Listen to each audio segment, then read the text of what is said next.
მე არ ვიცი რატომ უნდა დაგენანოს, ვერ ვხვდები, ვერ ვიაზრებ ამას, რომ რაში გჭირდება ამდენი ფული, რაში გჭირდება ამდენი, არ ვიცი ამდენი მოგროვებული რაღაც, რაში გჭირდება.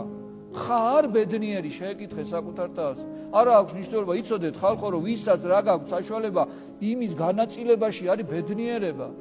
შენი ოჯახის წევრი იქნება, სხვა იქნება, აი იმის განაწილებაშია ბედნიერება, რა ნიჭიც გაქვს. ღმერთმა სწორედაც ეს გითხრა, კიდევ გავიმეორებ კიდე და მრავალჯერ ვიტყვი კიდე, რომ უფალი მეორეთ რომ მოვა, განკითხვის დღე რითი იქნება? დაეხმარე შენ თუ არ დაეხმარე ადამიანს. აი ამის მიხედვით შეფასდება ადამიანის ცხონდება თუ არ ცხონდება. მეტ არაფერზე არ გეუბნება, აი მას არ ამას ტაძარი ააშენე, შენ რაღაცა მაღაზია არ გეუბნება. სახლის აშენებას და რამდენი დოვლად და ბარაკა მოიმა, მაღაზია არც შვილები რამდენი გაჩინე, არც მაღაზია არ გეუბნება, არაფერს არ გეუბნება, მხოლოდ გეუბნება, რომ აი რო უჭირდა ადამიანს.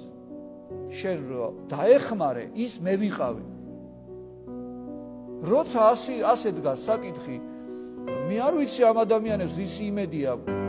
განა რომ გარდაიცვლება, ვინმე რამეს გაგვატანს ხალხო? სხეულს გაგვატანენ იმ ქვეყანაზე? სხეულსაც არ ვიგვატანეთ, ხო ჩვენი საკუთრებაა, რო იძახიან, სხეული ჩემია, რასაც მინდა იმას უზამო. არ არის ბატონო შენი. ესეც ღმერთის მოცემულია. შენ მხოლოდ სული ხარ, ღმერთის მიერ შექმნილი და პასუხისგება მოგიწევს, რომ ღმერთმა თავისი ნაწილაკი ჩადო შენში.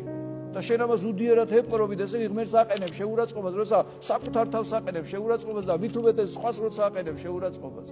და როცა სხვას არ ეხმარები, მაგიტომ ამბობს ღმერთი, რომ ის მე დამეხმარე ან არ დამეხმარეო, იმიტომ რომ ადამიანი ღვთის ხატება და მსგავსებაა. როცა ადამიანს ეხმარები, ესე იგი ღმერთს ეხმარები შენ.